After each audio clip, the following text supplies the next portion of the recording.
میرے نبی پاک صلی اللہ تعالیٰ علیہ وسلم نے فرمایا ہر چیز اپنے رب سے مانگ، ہر چیز مانگ، ہر چیز مانگ۔ یا رسول اللہ کیا کچھ؟ میرے محبوب نے فرمایا تیرے گھر میں نمک بھی ختم ہو جائے تو وہ بھی اپنے رب سے مانگا کر، تو مانگنا وہ تجھے دے گا، تو اس کی بارگاہ میں کشکول طلب دراز تو کرنا۔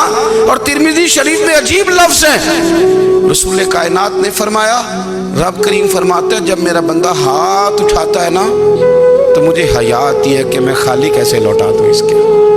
اتنے بڑے بادشاہ کی بارگاہ میں، او بھائی لوگوں سے عزتیں تلاش کرتے ہو تو وہ کیا تمہیں عزت دیں گے؟ وہ تو کل اچھا کہتے ہیں پرسوں برا کہنے لگ جاتے ہیں۔ لوگوں کے سامنے گڈ بک میں آنا چاہو گے تو وہ تو سویرے تمہارے بارے میں کچھ کہیں گے، شام کچھ اور کہیں گے۔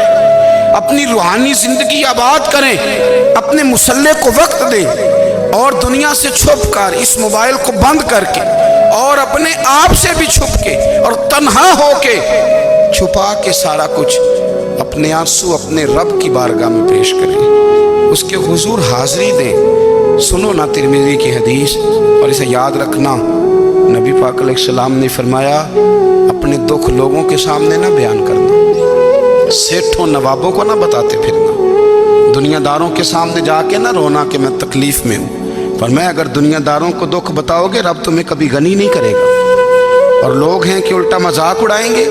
آپ کی جس سے بڑی پکی یاری ہے نا، پکی، وہ تب تک پکی ہے جب تک آپ نے 50,000 مانگا نہیں، اور جس وقت آپ نے کہہ دیا کہ میں مجبور ہوں میری مدد کر تو پھر ختم ہو گئی دوستی۔ لوگوں کی تعلقات آپ کے ساتھ تب تک ہیں جب تک آپ ان سے کوئی ضرورت وابستہ نہیں کرتے۔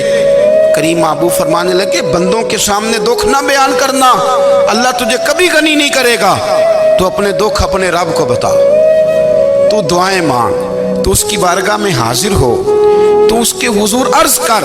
فرمایا اپنے دکھ اپنے رب کو بتا، وہ جلدی کرے یا دیر سے کرے تجھے ساری دنیا سے بے نیاز کر دے گا، تجھے کسی کا محتاج نہیں رہنے دے گا۔